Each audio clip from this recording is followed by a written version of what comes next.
Hi, everyone. This is Lucas Voss with Becker's Healthcare. Thanks so much for joining us for today's webinar from Hidden Cost Center to Strategic Asset Rethinking Language Services. Before we begin, just a few quick housekeeping instructions for you here.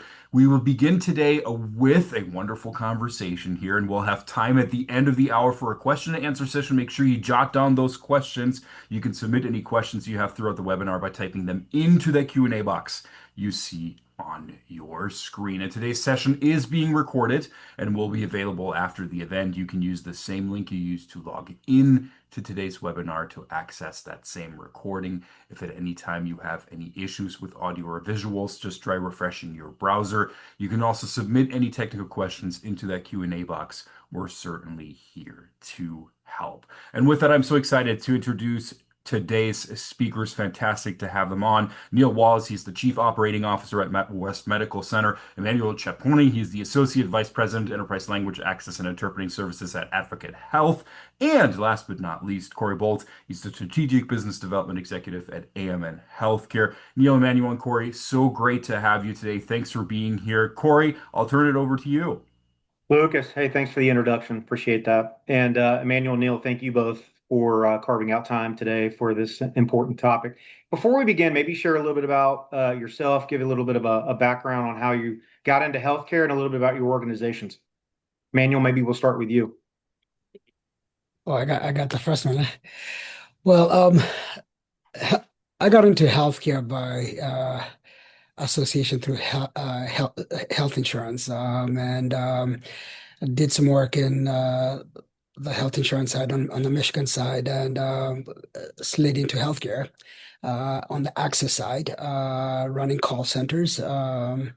And found a passion in around the world of scheduling, and found my way in the paths of coordinating things around patient scheduling, patient access, language access, nurse triage, and a sort of uh, combination of a cocktail that surrounds itself around things relating to call center relate functions. And so got a really good taste of what healthcare looks like from a different perspectives, in that function of what I did in an organization in Michigan, and I truly appreciated my experience there. And as I expanded my experience in healthcare, then finally got a chance to streamline and focus on language access as it stands, and moved into Chicago, and got an opportunity to work for Advocate Health, and I've had a great opportunity of bringing together a great group of people and teammates who walk around the passion around language, and I've been able to fine tune my skill set around language over the last few years. And while I've done a lot around healthcare, I've also fine tuned a lot of my skill set around language, and so I find the combination of both of them, and the journey that I've had throughout my career, a true blessing. But it's a journey that has been built through a lot of learning, and has been built up on, I would say, a combined effort of experiences that have just led and built up on each other over time. So that's how I ended up in healthcare, and that's how I ended up in language. A little beyond the question, but No, that's good. kind of how I'm sitting here. Yeah, what a wonderful journey. Thanks for sharing that. Neil, you also had a unique kind of intro into your role. I'd love to hear you share a little bit about your background. Yeah, so I oversee the operations for Metro West Medical Center. Metro West includes Framingham Union Hospital, which is our acute care hospital, Leonard Morris Hospital, which is our behavioral health hospital, located in Framingham and Natick, Massachusetts. My background is in clinical and operational. I started off as a pharmacist, worked in ED and then clinical pharmacy operations, and then moved into hospital operations a couple of years ago. Really focusing now on access, patient experience, quality, and operational improvements. So language services is a big integrated process within that. Framingham is a bedroom community of about 75,000.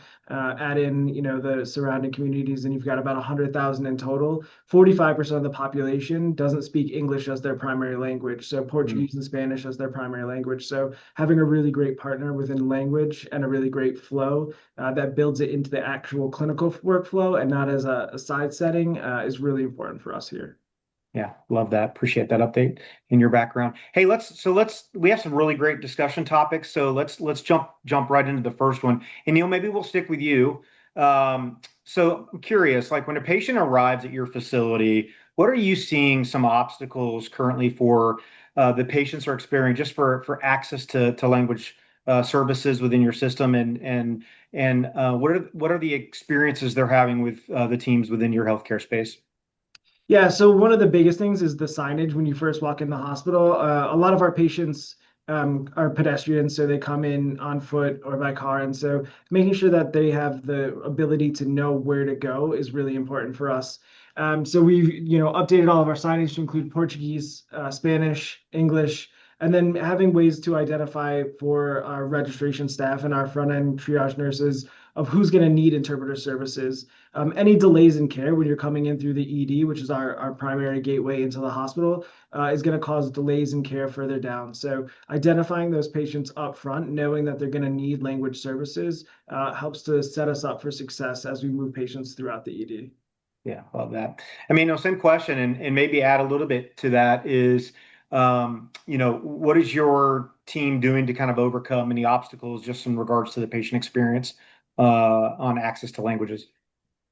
Yeah, I think first of all, we have to understand that experience how English patients go through has to be mirrored for LEP and deaf and hard of hearing patients. And so it's important that we walk in the footsteps of our deaf and hard of hearing patients and our English limited English proficient patients.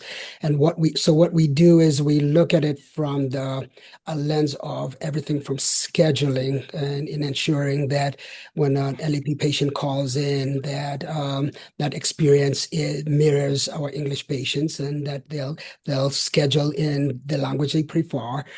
That by the time they show up, that we know that they are ready and or that there's an interpreter that is available to ensure that we check them in, that we walk them through the process of registration and into the point that they're seeing a clinician or through whatever services that they're coming into our an environment for, but we ensure that through this continuum of the time that they are at advocate, that we have an interpreter, we have information that's in their language, that like Neil talked about, that the signages are appropriate and that speaks to their language, and also that it's at the literacy level. So that's sometimes we say that just translating information is appropriate, but it also has to be speak to their literacy level, and all those complexities are things that organizations are faced with, but they're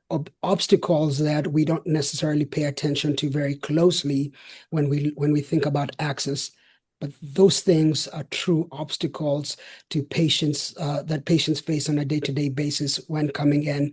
And they typically will not tell you, they'll just shy away and keep quiet.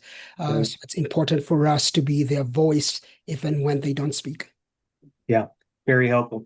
Yeah, I'm curious. We talked a lot about like the maybe the challenges once the patients get into your facility, right?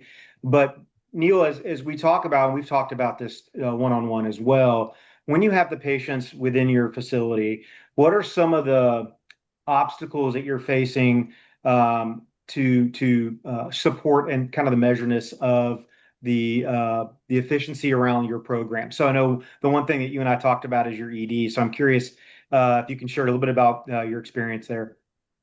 Yeah, and I will say, even though my background is the ED, I do care about the entire hospital from Yeah, top to I bottom. I'm get going to that. talk primarily Yeah, about the I ED, understand. just because that's our front door. So yeah, so we took kind of a practical approach to it. Our goal in the beginning of this project was really to walk the patient experience from start to finish, and what that looked like. And so working with the clinicians, the providers, we wanted to make sure that they had access to the interpreter machines in a ready state. And so we worked with AMN and our ADA coordinator at the time to be able to get the AMN devices into every room within the ED, which has been a huge win, really decreasing those obstacles. Of course, with that, adding all those devices to the network, you have to make sure the infrastructure is there. So we had to walk and kind of do a fishtail diagram of, where Wi-Fi was kind of, not strong enough, where we needed to put new points in, really walking it from top to bottom just to ensure that nurses, providers, any care team member going in there could utilize those interpreter devices without glitches, without delay, without any connectivity issues. So really partnering with AMN and helping us do that was really beneficial for the hospital as a whole. Yeah, very unique. I love hearing that. What about from your perspective and what you are doing at Advocate? Yeah, so the challenge we have is we have support about 4 point something million interactions every year. And that comes across multiple modalities, so OPI, VRI, and in person, and then this translation as well.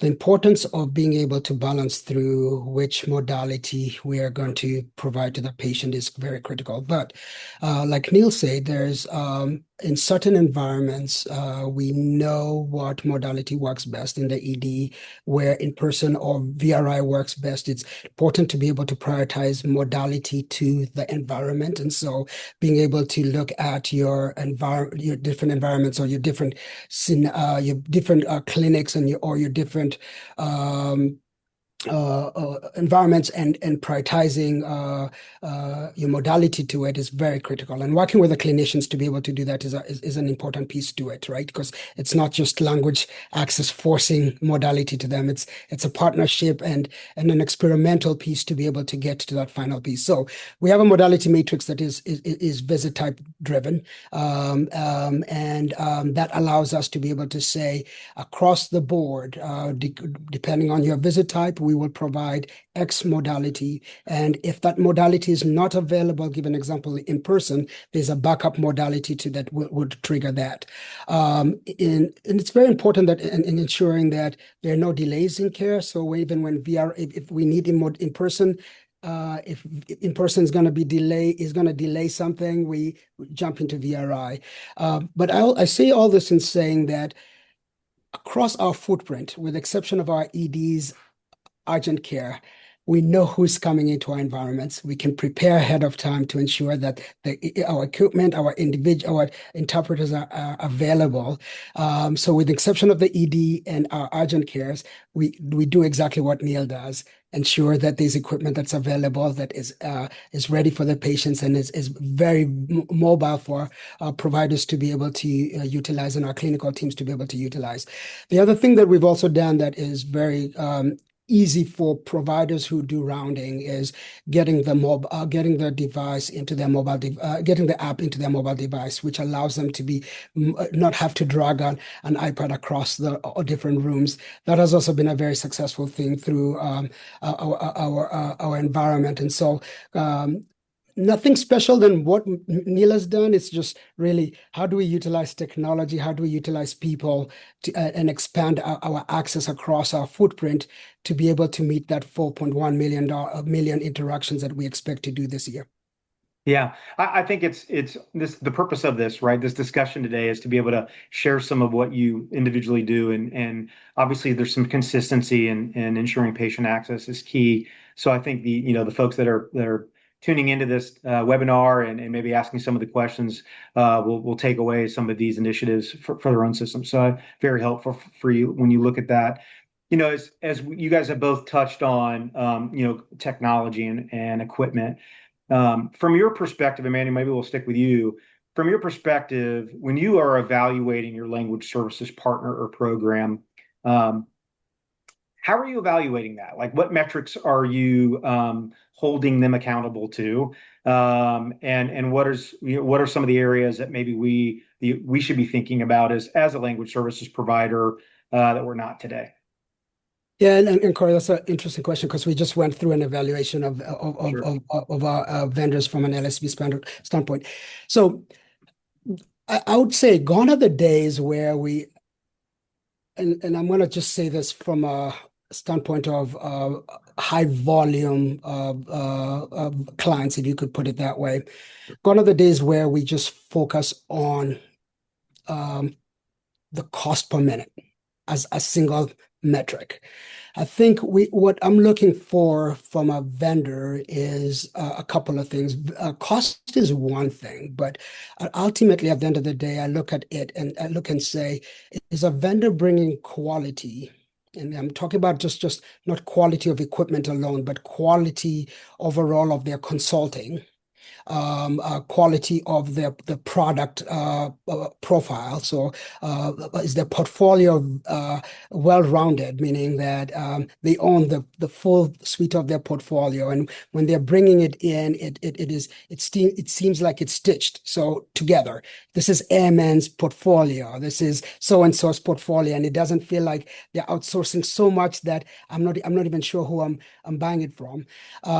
Do they have a working relationship in understanding my business, healthcare? Do they have a very good network of interpreters across the board that actually can service me at the end of the day? And then, further than that, I also look and I'm looking for somebody who is actually speaking about those things to me that most vendors don't speak to me about. What is happening in the market? Hmm. Start strategizing with me about things that most people are actually not doing today, and help me understand around, hey, this is what's happening legislatively, this is what's happening, X, Y, and Z. Let's start putting a strategy together.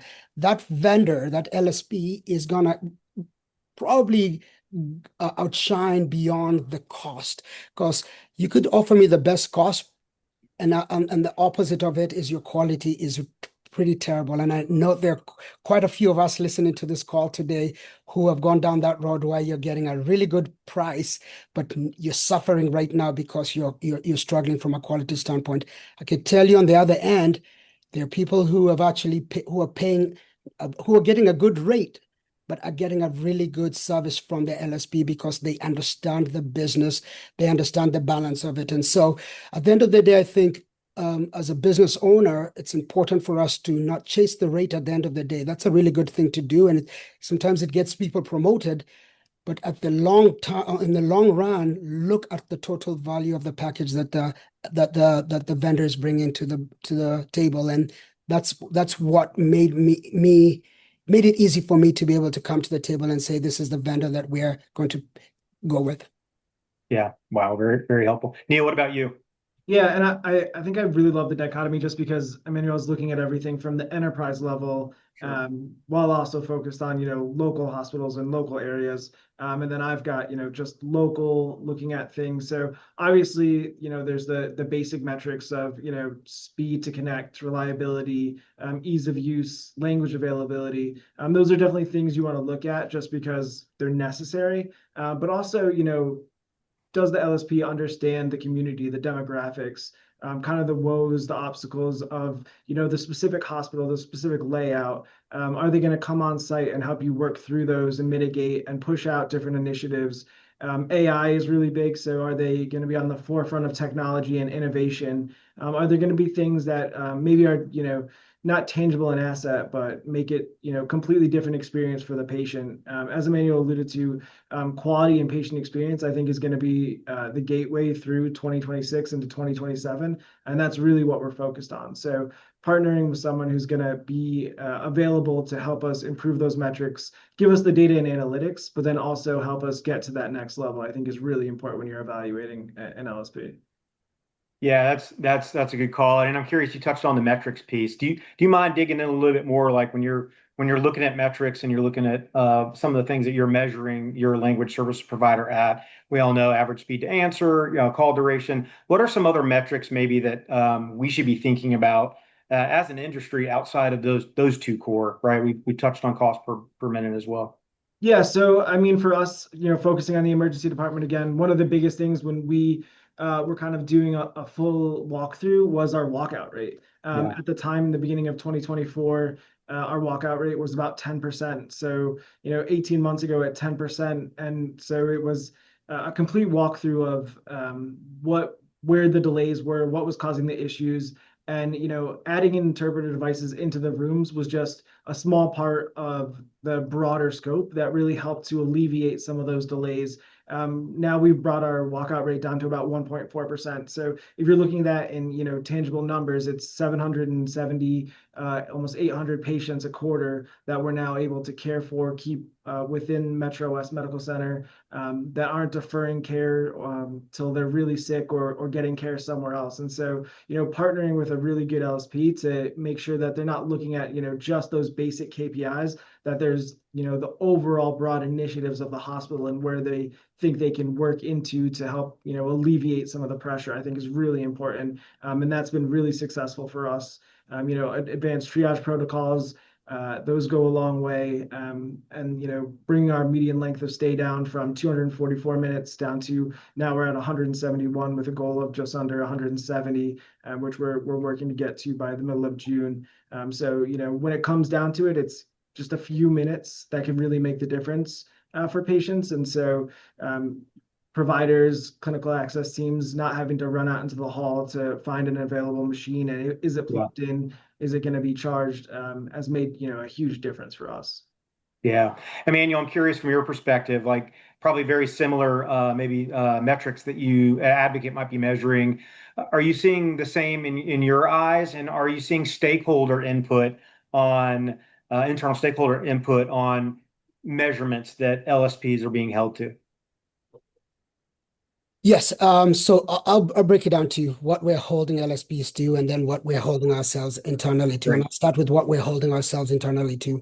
So we look at patient experience data, and there's specific data that we look at that says, and it's pretty interesting, when we look at LEP patients, LEP and deaf and hard of hearing patients, our data says they actually and this is the likelihood to recommend.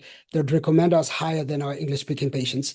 But when we look at two questions, listen to me and help me understand, we are actually on the negative on that. So we have some work to do, which tells us very clearly, and we can look at it actually by language. So we dissect this to a language level, and it becomes very clear that we have a lot of work to do with LEPs and deaf hard of hearing patients in terms of listening to them and helping them understand. And that's work where we partner with our clinical teams to say we can do specific action items with language to be able to move that needle and get it back to our English benchmark. And by the way, if we do that, a likelihood to recommend on that one will actually shoot way beyond it. And that's a beautiful statement to be able to do. So internally, we have that work we're doing. In terms of how we hold our LSP accountable beyond average speed to answer, which is a critical thing, one of the things we are looking at is our longest calling queue per language. So longest calling queue for language is not it's not the average anymore, is how long did the longest call last? And we then have a conversation around it. Is it an LLD? Is it or is it one of our top 15 languages? And if it's one of our top 15 languages, let's have a larger discussion of, is it a one-time scenario or is it a continuous conversation? And that comes down to a partnership then with our LSP to be able to say, how do we feel this language long term, or how do we address it overall? But longest calling queue is a critical one. And then the other piece is around our interpreter quality, which is what I call a Uber score from the end user that says, hey, this interpreter did this scored this way based on how I felt the session went. We look at those scores and the ratings and provide that feedback at the end of the day to say, how are we generally doing, and are we seeing a drop, or are we doing pretty well? That's essentially it for the most part. Providers, all they really care at the end of the day is was my call answered, and was it answered quickly? And if it was answered quickly, they move on. Yeah, and do you find with the scoring mechanism that you've got in place, is there a certain trigger that if it's less than fill in the blank, that there's immediate follow-up, and maybe some areas around quality and improvement around that aspect? Yeah, typically when there's dissatisfaction, that's when they will go Sure. and enter it in, which becomes an easier way for us to actually be able to know where to to act. For the most part, if it's good work, it defaults to a 5, and we move on from there. But what we've also found is that when the interpretation went very well, they will actually stop and provide feedback. So it's not just bad, it's not just constructive feedback that they're providing. They also go in and provide great feedback when the session went well. And those two things are feedback that goes back to the interpreter, but it's important for us to be able to look at it and construct. That's quality feedback, and then the other one is a lot about the quantity. How quick were we in answering it, and we look at both of them and just understand, can we do well with that and not or not. Is it a weekend thing? All those things are things that you have to analyze with looking over time. The good thing around it is I feel like we've progressed well, but you still have to look at that one or two complaints that come through. Sure. Yeah, that's helpful. So we've talked a little bit about current state, right? How we are currently evaluating. So if you had to look 12 months into the future, and let's say we were having this conversation 12 months from today, what secret sauce would vendors need to be focused on to assist you as a partner from your program being good to great? Neil, maybe start with you on that question. Yeah, so I think the biggest thing is for us, the secret sauce is, making sure that it's part of the operational workflow, that it's not something outside, that it's really, built into the workflow, so that it's patients getting the appropriate care, getting the appropriate language, making sure that the staff understand the utilization for it, understand that it's patient safety, it's reputation, it's everything kind of going all into it. And I think making sure that it's built into the workflow and not just added on top of the workflow is really the biggest thing when you're looking at a local level of what the necessity is, for changes or growth in 12 months. Yeah. Amanda, what about from your eyes? I could not agree more with Neil, and I'll actually add it this way. What I've seen in over the years, and whether this was on the access side or here, especially on the language side, we've built language as just a bolt-on scenario, and we just add features as they come along.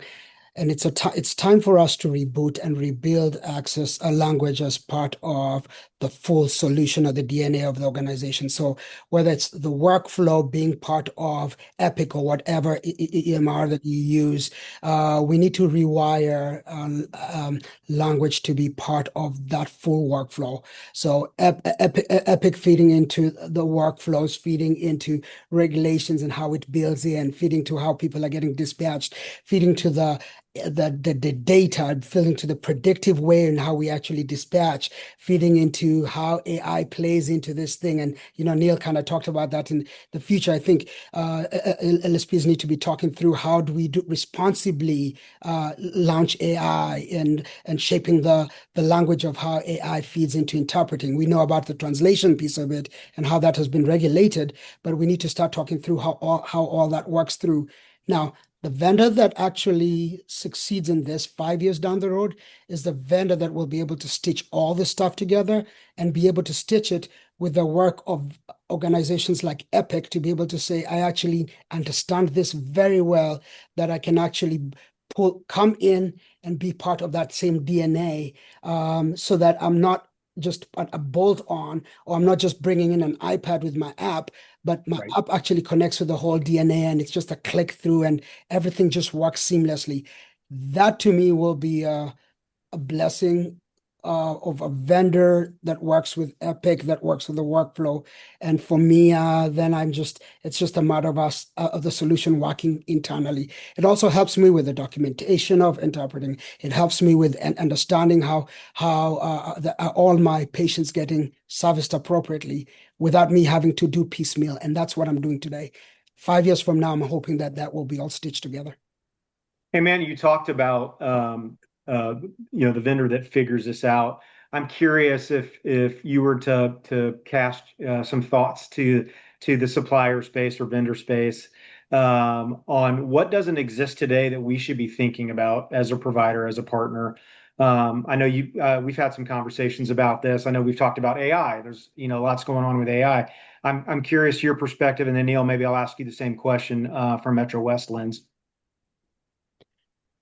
I think there are a couple of things. One is the consulting aspect of it. I think you guys are really good at selling rates. You're really good at selling the products you have, translations, interpreting. You're good at selling that, but the part I think the industry as a whole has not been able to sell is the whole package of I am actually a language expert. I can actually come and talk about language and help you set up a program around language.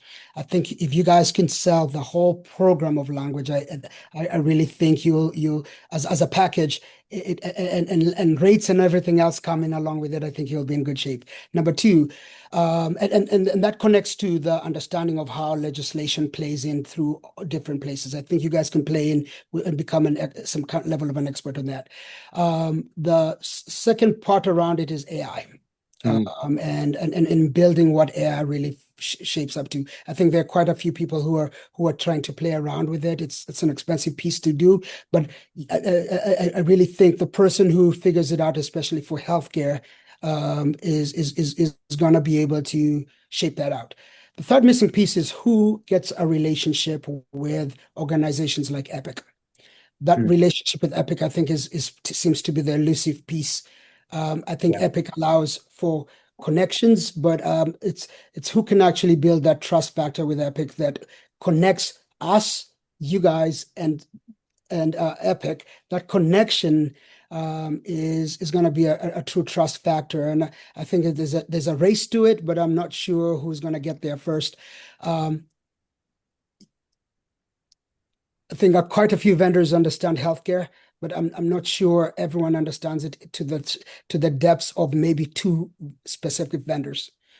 Mm. So I wish the best to the vendors that actually get there, but in reality, the ones who resolve it have a really good way of being able to stitch this out a way that so Neil and I can actually benefit by just sitting back and seeing this work without us having to stitch it together. Yeah. I'm curious, Neil, like from your lens, like, do you see this being part of the ecosystem of what's being developed today, or what should be developed today?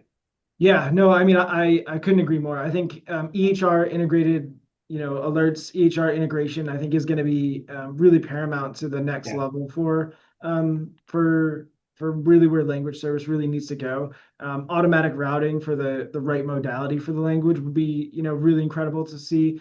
Predictive analytics for different departments and modalities in terms of, time of day preference that kind of goes through. That would be, something that would just help us get to there, make those connections a little bit faster, and then better dashboards, just so that we can have everything. And then within the emergency department, making sure that there's the AI integration between discharge planning and education materials. If everything is integrated into the EHR from start to finish, then you're going to have faster throughput, better communication with the patient, better communication through the providers and the care team, the nursing staff, the CT technologists and the X-ray technologists that go through. If everything is combined to one model and you've got AI integrated into that to help with the predictive analytics, I think that would really be, next generation. Well, you both have been really, really helpful providing the blueprint of what we should be working on. So I appreciate the candid conversation around that. Lucas, I might call you in. I know we've got a really strong lineup of questions that have come in, and I want to give time for some of these because these are some really groundbreaking questions. So I might turn it over to you to kind of facilitate that. Yeah, Corey, thank you so much. And this was such a great conversation, so many great insights. We touched on so many different things here, which is fantastic. As somebody who's bilingual himself, I very much appreciate language services wherever I go. We did get a lot of questions here. One is very specific to discharge summaries. Specifically, obviously, very, very important in the process. What is your process for translating discharge summaries? Neil, can I start off with you? Yeah, so we use Cerner for our EHR right now, and Cerner has the ability to print in Spanish, Portuguese, Mandarin, and English, which are our primary languages in this area. So it's kind of built in. We just integrated a little bit of AI technology within the discharge instructions. So that's been helping the nurses be able to make sure that everything is printed in the right language. You never want to have a fallout of, a patient whose primary language is Portuguese or Spanish going home with English instructions because they're never going to get, the full view of what happened. And when you're in the ED, everything is happening at a very fast pace. So the chance that you're picking up kind of everything that the physician and nursing staff is saying is minimal. So making sure that those discharge instructions are printed in the correct language has really been really beneficial. So, but that's integrated into our EHR, but not necessarily with the interpreter services. So having that so that those, information could pull in from the actual conversations, I think would be really beneficial. Emmanuel, what does this look like for you? And again, if you could touch on that integration piece too, because I think that integration part is so, so crucial because again, it can't just pull from everywhere. It needs to be in a certain place. Yeah, so the interesting thing, we took about 216 languages yet last year.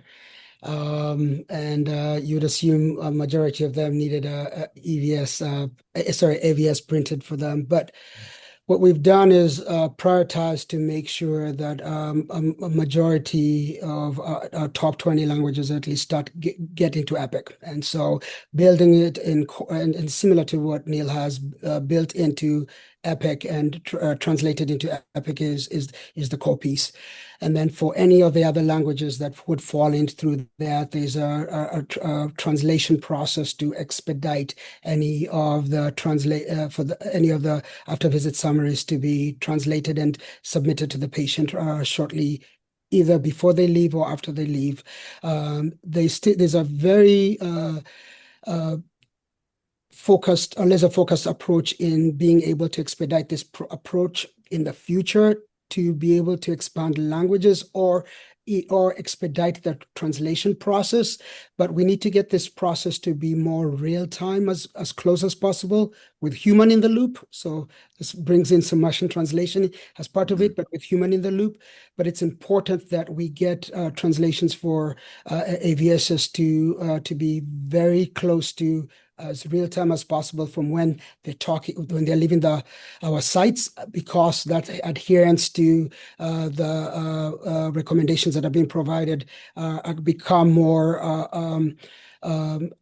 adhered to the closer that you're leaving uh, the facility than if you get it 24, 48 hours after and you're just reading that piece of paper. So um, It's building it important to into the patient too. That real-time piece, I think, is very, very crucial to the patient in and of itself. Neil, I just want to come back really quickly to something that you've touched on. You mentioned that there's still gaps, right? They'll always persist no matter where the integration is. It's part of the process. We'll hopefully get to a point where that's not the case anymore.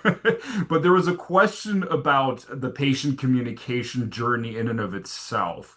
Do you map that patient communication journey end to end, or does that just happen at the triage and the care level sort of piece to it?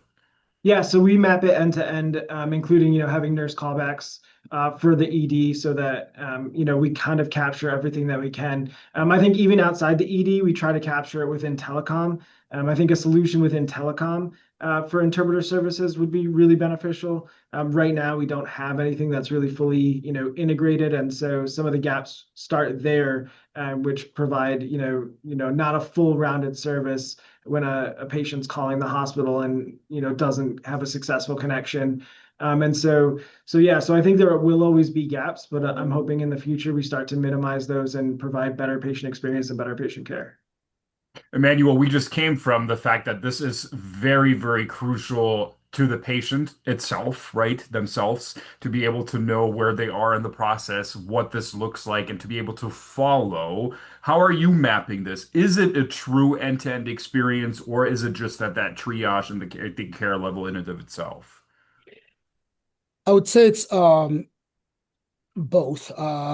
But The part we have not gotten to do very well is stitching our epic incidents, encounters, to be able to say that throughout their journey there has been no lapse in interpreter connection or translation, and that's the journey we need to go through over the next 18 months.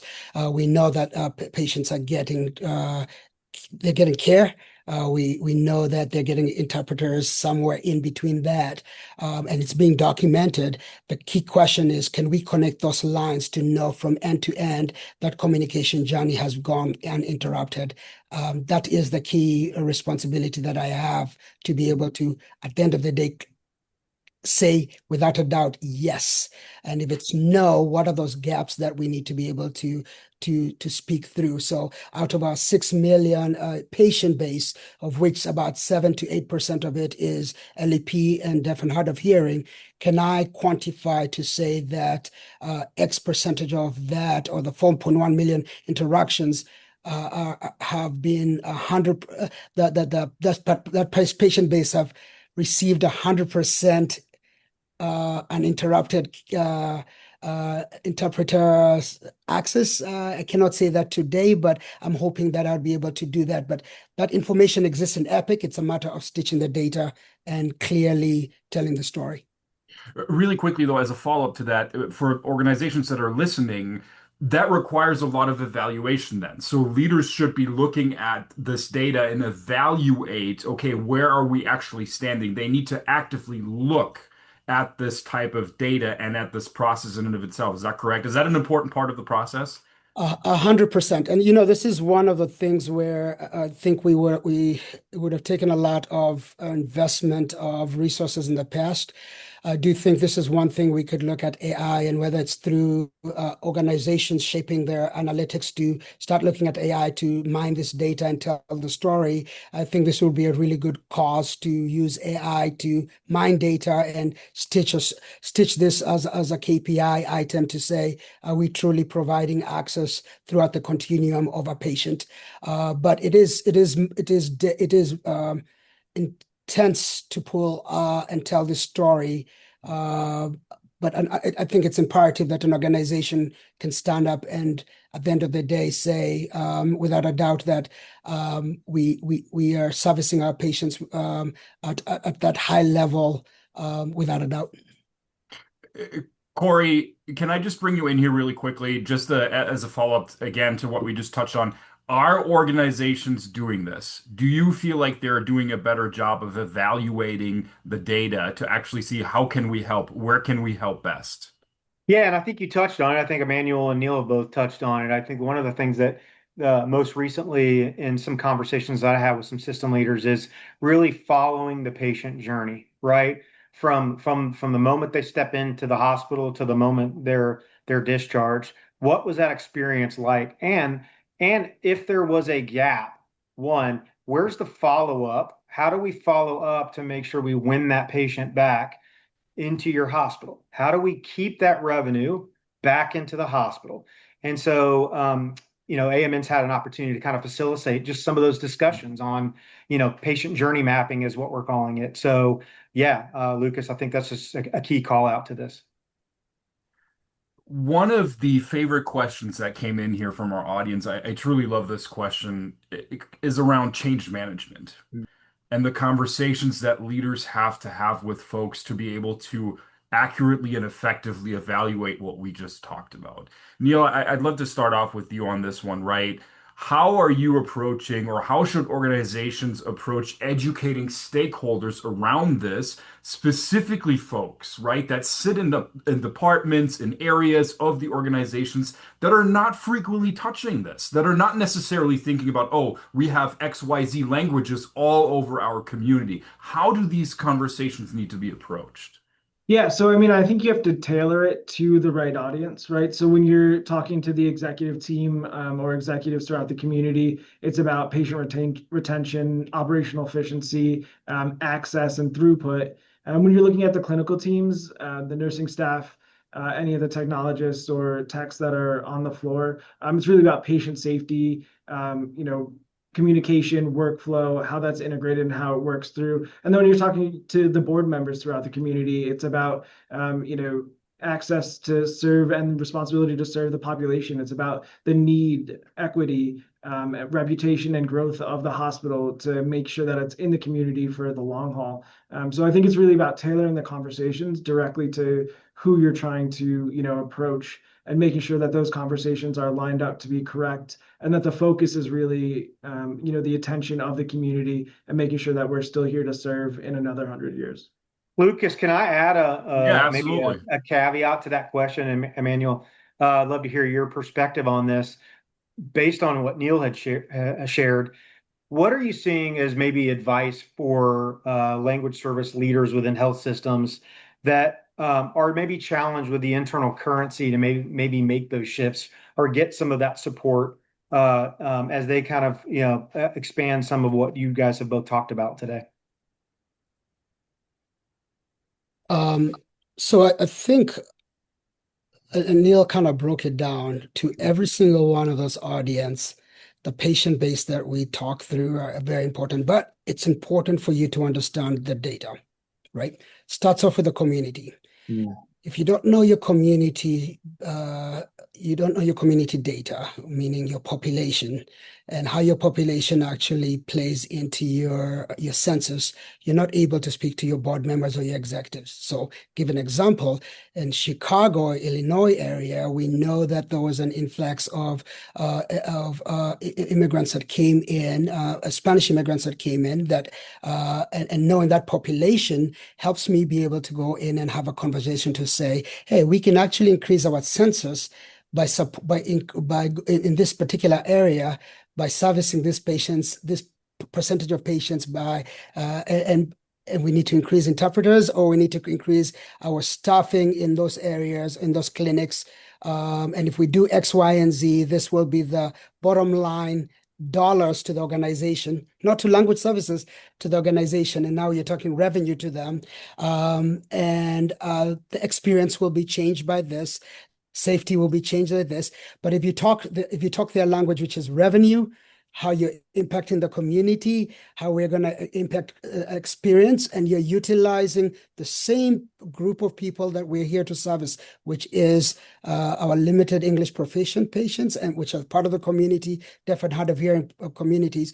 It becomes a very simple thing for us to go in and say, I need resources. So don't use I need interpreters as your basis. You're actually utilizing the community as an anchor point to be able to say, if we support this community, it will actually have a direct impact on revenue.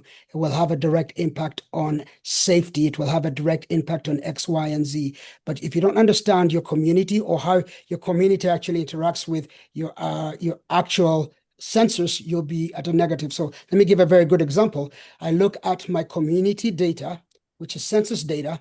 I compare it to my internal data, which is my Epic data, and then I compare it to my actual data, which is the output of what we are servicing from a LEP standpoint. And I look at all three of those pieces to know how far off am I. And if I'm negative on one, I can go back and say, you know what? The community suggests that we have 6% more out there that we can service. How do we change our strategy to get that 6%? That's not my job anymore. That's for me to work with somebody else in the organization to get that population into our organization so we can service. Again, I'm utilizing myself as an understand as a subject expert around the populations I'm serving with our community teams to recruit. Again, same thing Neil said. It's just I'm talking to that population with the languages they like. Well, and Yeah. understanding the data that you talked about, serving those communities, now you've intrinsically created brand advocates, pun intended, for your system, right? And within these communities that maybe were not served or growing, that bringing awareness. So, wow, just great testimonial for that. Yeah, and you know one thing Lucas said that was interesting is he said he's bilingual. I am. I could do this in German if you'd like. I appreciate that. 60% of the world is bilingual. And we don't take advantage of that knowledge to be able to say, somewhere around our communities, there are people who are speaking two different languages. Some speak English too, so it makes it easier for us, internally. But there are people in our communities who don't speak English and will not speak English. And actually, the data would suggest that even if I migrated to the US at a certain age, I will never get to a point where I'm proficient with English, especially in serious conversations. And the more we understand that data and the more we understand that what that data represents, the better off we are in being able to speak with the executives around it. And it's not the one thing I love about Advocate. We don't do this because we're required by the law to do it. We do it because of the outcomes that we have with our communities, the promises we have with our communities. And so it becomes easy for me to go to my executive team to be able to say, we're doing X, Y, and Z because of the promise we have with our communities. And if we do X, Y, and Z, this is the reward we will have with increasing our census or doing X, Y, and Z. I think it's important for all of us leaders in the language space to understand not only our data and language, but the data of our community. And it is, again, often underestimated that healthcare is an ultimate access point for a lot of people, right? Even if you're not from the United States like myself, I came here when I was in my 20s, early 20s, and it is an important part of the community being able to go to your local healthcare provider and receive healthcare. And if that's being done in your own language, even better. And it gives me a sense of belonging that these folks are caring about me, which is so crucial. I do want to get back to our discussion here on something that's a little bit different, but I love this question because it's crucial and it sort of connects to what we were just talking about because change is hard. And there's also a lot of folks who don't necessarily want to use new services. They don't want to use new devices. They don't want to get used to certain things, right? How would you recommend organizations approach educating stakeholders that are not that are really that is there an accountability measure that you have instituted for those that are not using interpreter services appropriately or as necessary? Neil, I'll start off with you. Yeah, I mean, from the local level, whenever you're implementing anything, it's really important to get the frontline staff buy-in.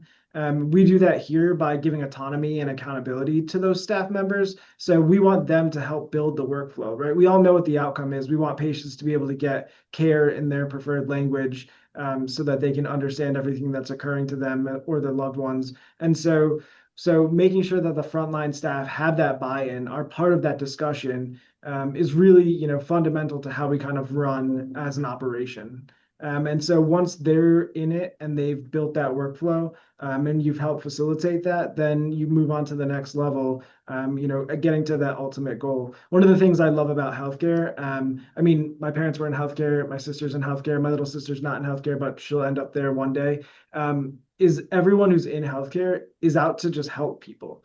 And it's unlike any other industry in that the end result is always, better patient care, better patient experience, no matter what modality you're in. And so, making sure that the staff understand that it's about providing a better patient care, because there's difference in cultures that, could affect healthcare outcomes is really paramount. And so once they understand that and they feel like they're part of the workflow and the build, you just get such better buy-in that you don't really have to. I mean, you always have to go over the data analytics, make sure things are happening. There's always going to be rough days where a couple of things are missed and you've got to kind of reset expectations. But with that buy-in from the frontline staff, then it's just training the next frontline staff of this is what we're doing, this is why we're doing it, and we help build this. Are you specifically you mentioned the training piece? Are there specific trainings around language service, et cetera, around interpreters, around the languages that appear in your community that you see most commonly? Is that something that's specifically approached in trainings with folks? Oh yeah, yep. Kind of like Emmanuel said, we do a community needs assessment every year, to kind of see and predict where languages are changing. Not just languages. There's obviously, service lines, and different things for our PSA, but it's also integrated in, what's coming next, what populations are expanding, what populations are shrinking, to help us be able to integrate that. And we go over training with all of our staff through that. We also have a DEI coordinator that helps to kind of facilitate that information down to the staff level so that, everything is, made sure that everyone understands, and understands the application to the whole system, the demographics as a whole. Emmanuel, same question for you again. How are we creating that accountability, especially when you're noticing, okay, somebody might not be using this appropriately, they're not using it at all as necessary, et cetera. How are we creating that accountability? Yeah, so so it starts off with we have a policy that's an enterprise policy that was built by the team across the board, clinical teammates, and it's been built over time, right? So we've modified it, and it's a combination of work that has been done through 6 states. Our organization has grown over time, and we didn't just start off with a new policy. We built on it, right?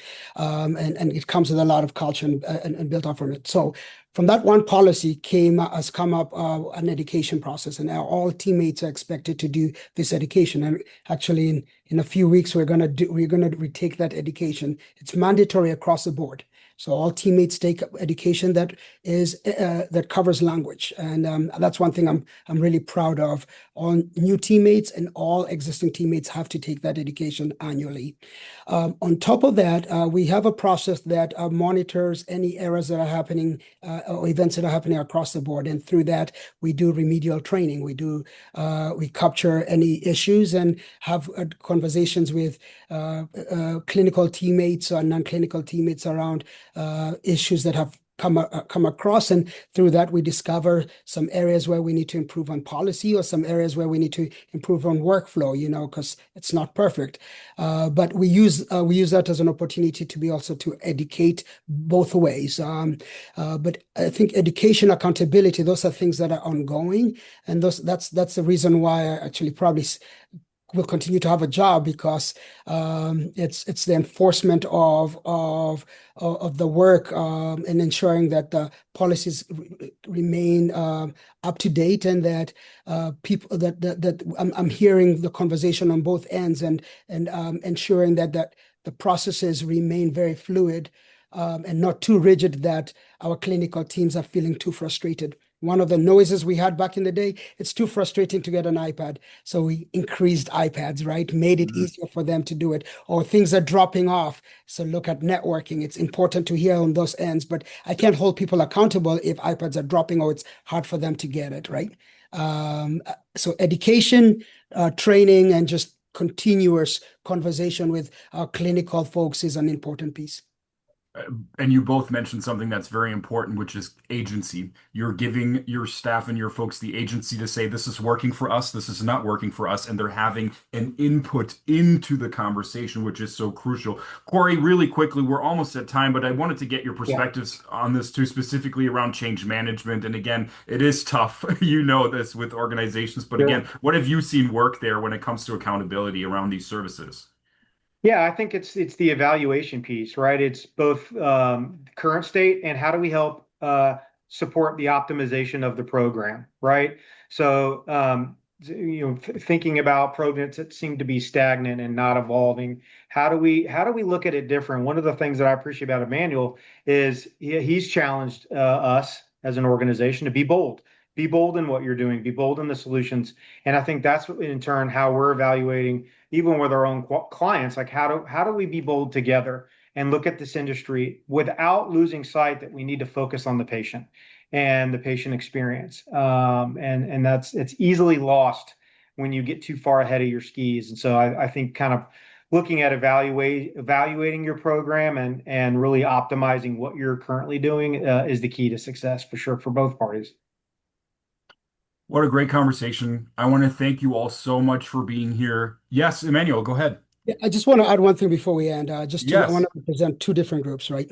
So before we forget about our communities, I think it's important that anyone add into their program patient family advisory councils for your different languages. If you can Mm. build those programs into your groups, it's very important. They give you a lot of insight around what the communities are thinking, and it helps shape up your programs in multiple ways. And so just look into adding PFACs for your groups. And then the other part around it that we need to think about as an industry is our interpreter growth. We're losing interpreters across the board, Yeah. especially in our different markets. We need to think about creative ways of how we engage interpreters, how we bring them into the market, how we encourage them to come into the market. But we need to think about creative ways of how we truly bring people into this market and keep them engaged. Otherwise, we'll find ourselves in a very disrupted market from a resource standpoint. That's all I wanted to add into that Yeah, conversation. absolutely. Well, if you need a German interpreter, I'm certainly here for you. I say vielen Dank, tschüss und auf Wiedersehen. I want to thank AMN Healthcare for bringing us together for this wonderful conversation. Neil, Emmanuel, and Corey for sharing so many great insights today. Thank you for joining us to our audience, and we hope you have a great rest of your day. Thank you so much. Thank you. Thank you. Appreciate it. Yes. Okay. Bye-bye.